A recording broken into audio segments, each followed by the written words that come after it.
데이터를 소리로 표현하는 기술인 소니피케이션은 예술의 한 분야로 시작해 이제는 우리 생활 속에 가까워졌습니다. 우리에게 가장 익숙한 소니피케이션은 바로 자동차의 후방 경보기인데요. 소리의 빈도로 물체나 사람이 얼마나 근접해 있는지 알려주죠.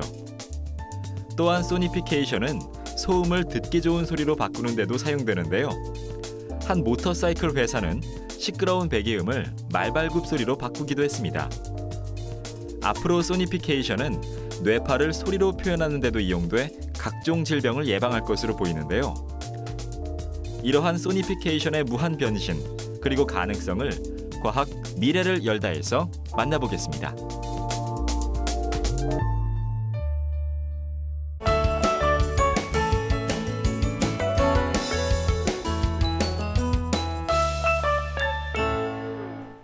안녕하세요. 과학 미래를 열다 송우성입니다. 오늘은 지난번에 뮤직시트에 이어 예술공학의 한 분야를 알아볼 텐데요. 바로 소니피케이션입니다. 아마도 소니피케이션은 여러분에게 생소한 단어일 텐데요. 소니피케이션이란 데이터를 소리로 바꾸어 표현하는 것으로 우리가 실제 생활에서 자주 접하는 현상입니다. 그럼 이러한 소니피케이션이 어떻게 이용되고 어떠한 원리를 가지고 있는지 지금부터 자세히 알아보도록 하겠습니다.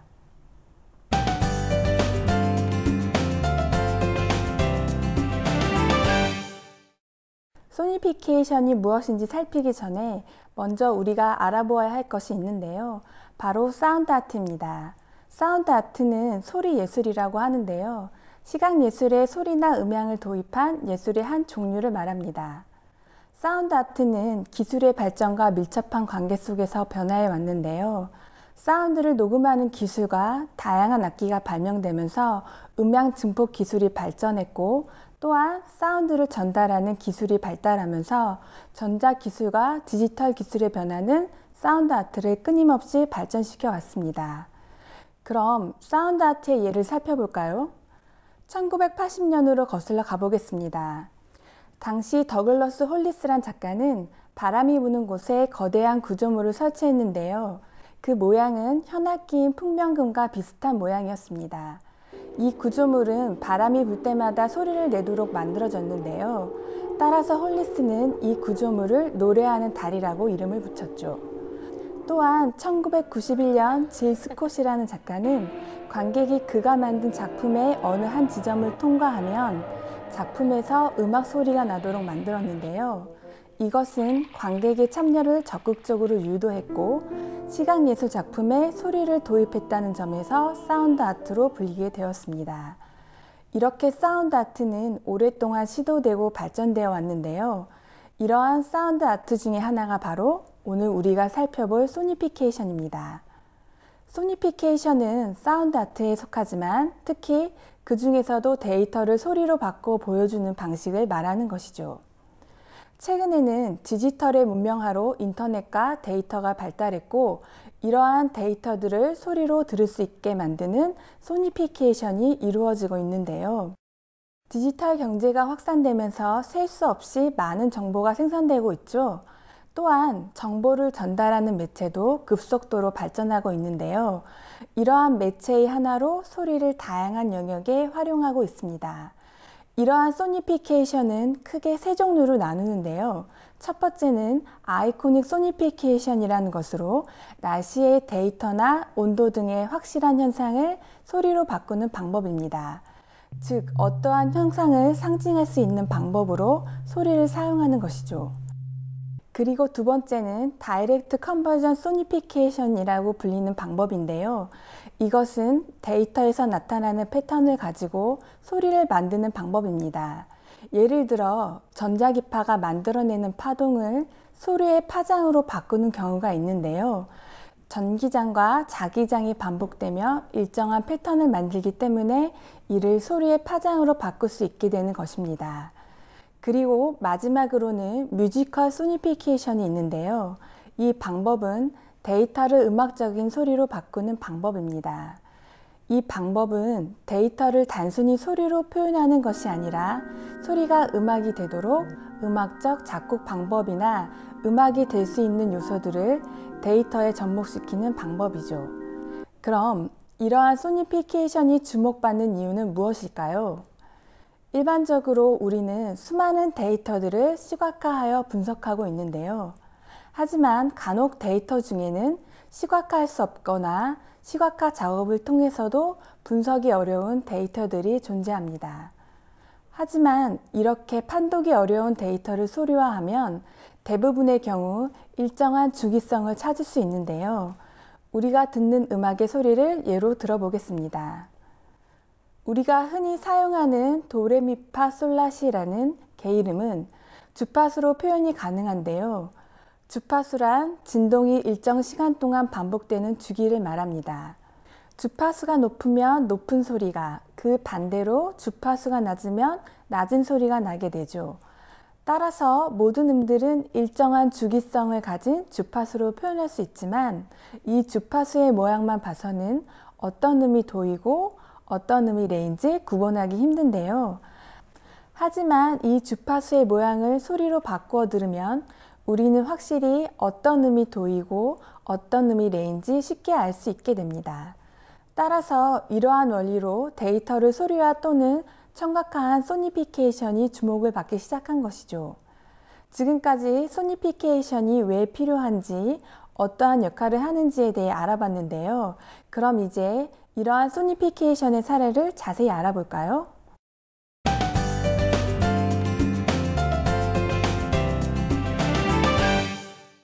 예술공학의 한 분야인 소니피케이션은 예술가들에 의해 처음 시작됐는데요.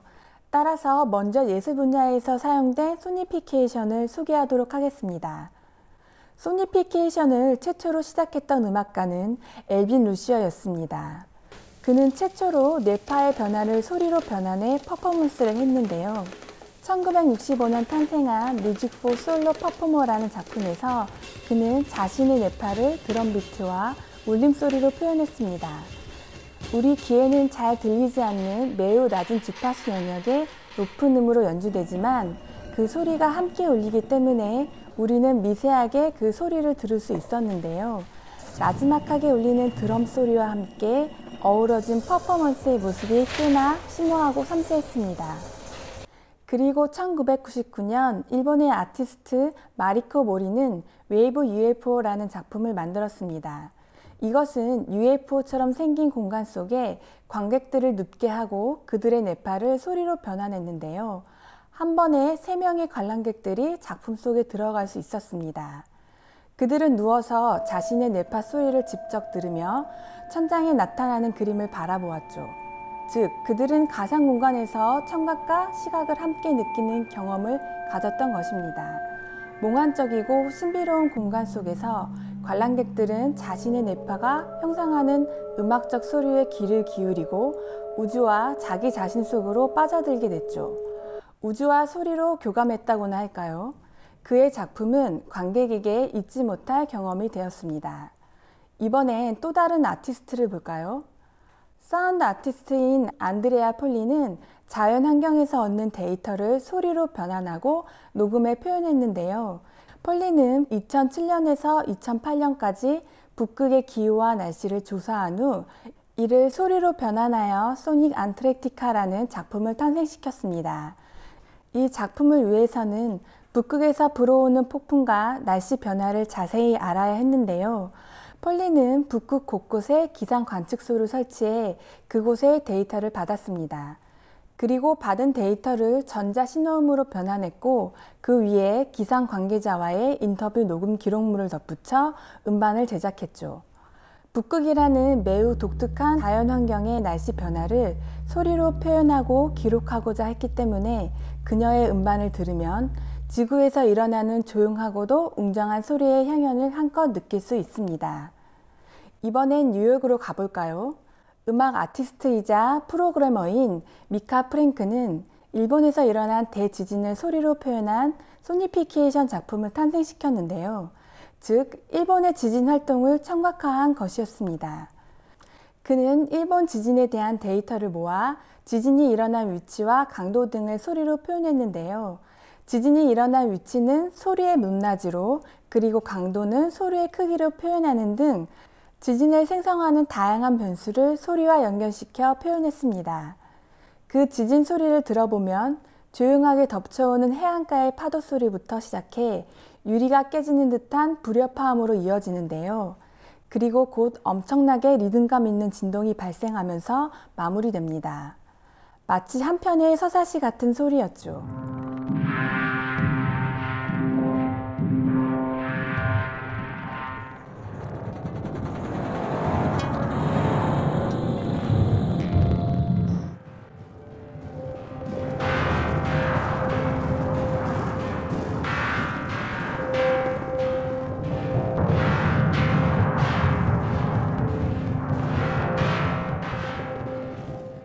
프랭크는 결과물이 비록 프로그래밍된 소리이긴 하지만 이것은 마치 대자연의 울음소리와 흡사하다고 표현하기도 했습니다.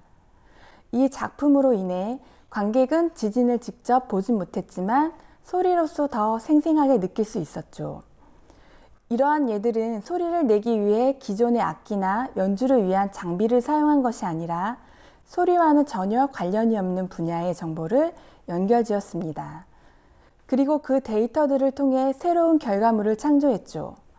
앞으로 기술의 발전과 더불어 예술이라는 분야도 이렇게 새로운 방향으로 계속 이어질 것으로 보이는데요. 하지만 앞서 소니피케이션이 예술공학이라고 말씀드렸던 것처럼 소니피케이션은 하나의 공학이기도 하죠. 따라서 지금부터 소니피케이션이 예술 외적인 부분에서는 어떻게 발전했는지 생활 속 공학과 연관된 다양한 소니피케이션에 대해 알아보도록 하겠습니다.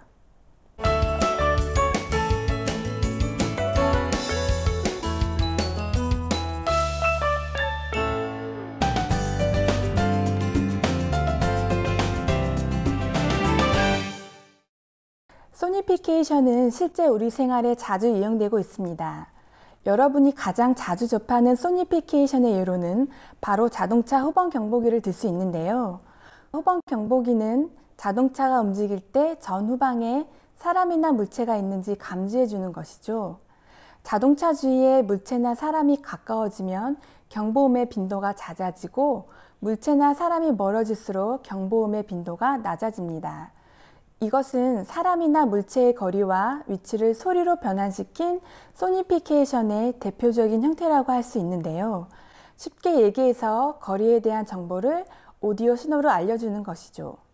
후방 경보기의 센서가 차와 물체 간에 가깝고 먼 정도를 알려주면 그것이 하나의 숫자로 표현되고 이 숫자가 미리 입력된 소리로 나타내는 것입니다. 또 하나의 예를 들어볼까요? 이번엔 휴대폰을 살펴볼 텐데요. 휴대폰에는 전파를 받을 수 있는 수신 주파수와 전파를 보낼 수 있는 송신 주파수가 있어 기지국과 교신을 하게 됩니다.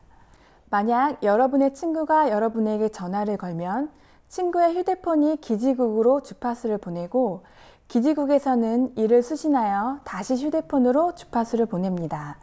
그러면 여러분의 휴대폰이 이 주파수를 수신하여 벨이 울리게 되죠. 여기에도 바로 데이터의 청각화, 즉 소니피케이션이 사용되는 것인데요. 수신한 주파수를 소리로 바꿔 준 것입니다. 그리고 여기서 또 하나 주목할 만한 것이 있는데요. 휴대폰 벨소리는 오래전에 다는 뿐이었죠. 그리고 그 소리는 그렇게 듣기 좋은 소리는 아니었습니다. 하지만 지금은 휴대폰 벨소리로 우리가 평소에 듣는 가요나 OST 등의 음악을 재생하고 있는데요. 이것 또한 바로 소니피케이션의 발전이라 할 수 있습니다. 이것은 휴대폰의 사운드 음원칩 기술이 발전했기에 가능했는데요. 처음 휴대폰이 나올 당시의 사운드 음원칩은 단음, 즉 하나의 음만 표현할 수 있었지만 이제는 여러 개의 음을 동시에 표현할 수 있게 되었기 때문에 벨소리로 아름다운 음악을 재생하는 것이 가능해진 것입니다. 이러한 원리를 바탕으로 현재 소니피케이션은 소음을 대체할 수 있는 새로운 방법으로도 각광받고 있는데요. 그 중에 대표적인 예가 바로 자동차의 각종 경고음이나 배기구 등의 소음을 아름답고 듣기 좋은 소리로 바꾸려는 시도입니다. 우리는 자동차의 배기 소음이나 타이어의 마찰음, 항공기의 엔진 소음, 공장의 기계 소리 등 많은 소음 속에서 살고 있죠. 따라서 그동안은 이러한 소음을 제거하거나 감소시키는 방법을 시도해 왔습니다. 하지만 이제는 소니피케이션을 이용해 소음 자체를 아름답게 변화시키고자 하는 노력을 하고 있는데요. 소음을 완벽히 줄이는 것이 불가능하다면 소음을 예술로 승화시키자는 취지로 시작된 것이죠. 즉, 소니피케이션을 이용해 소음을 아름다운 소리로 바꾸자는 것인데요. 세계적 모터사이클 전문 업체 할리 데이비스는 모터사이클의 배기음을 말발굽 소리로 디자인한 독특한 사례로 손꼽힙니다.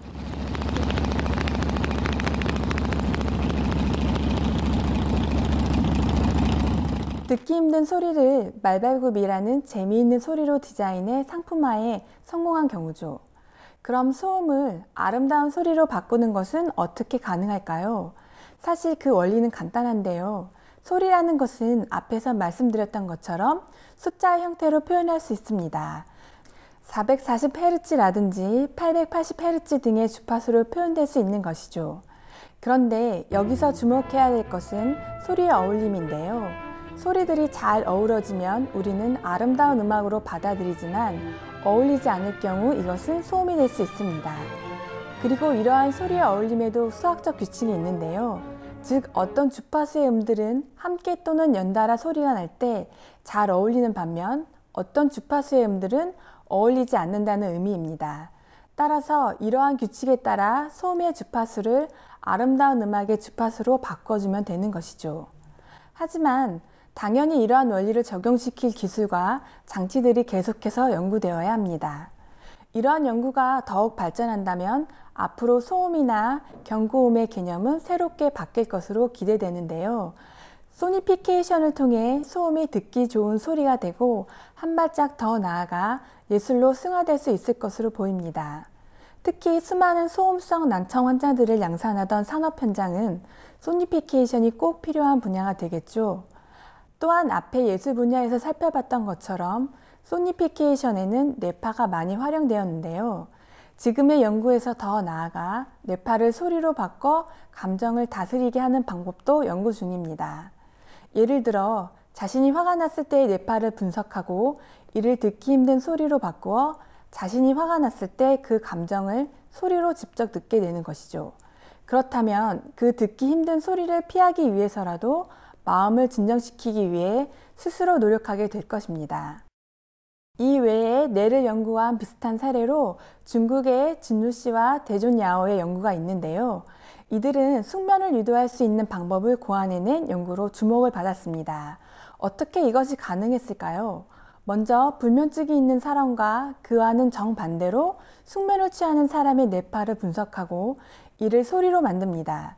그리고 불면증이 있는 사람에게 불면증 뇌파가 감지되면 이때 숙면을 취하는 사람의 뇌파를 변환한 소리를 들려주는 것이죠.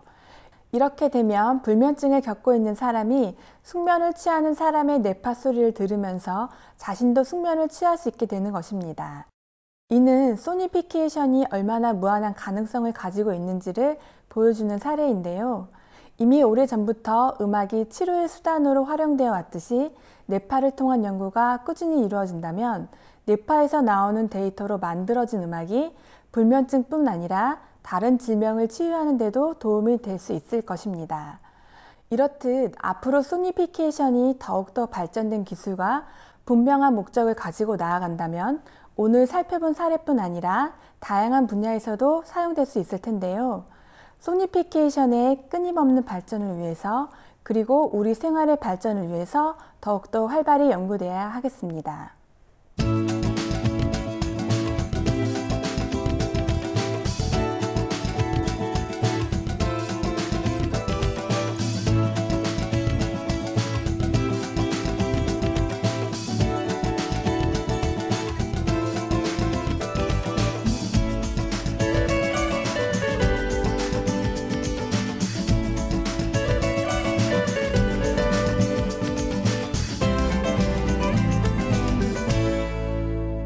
오늘날 예술가들은 점점 더 첨단 기술에서 표현 수단을 찾고 있는 반면 엔지니어들은 점점 더 예술에서 새로운 기술을 위한 영감을 얻고 있습니다. 즉, 지금과 같은 문명화 시대에서 창조라는 것은 온전한 새로운 것을 바라기 전에 이처럼 기존의 것들에 대한 다양하고 새로운 관점으로 탄생하는 것이죠. 그 예 중 하나가 바로 소니피케이션일 텐데요. 소니피케이션을 통한 창조물은 혁신적인 기술로서 무한한 가능성을 가지고 있습니다. 앞으로 예술과 기술 그리고 감성이 함께 공존할 소니피케이션에 대해 많은 관심 부탁드립니다. 과학 미래를 열다 시청해주신 여러분 고맙습니다.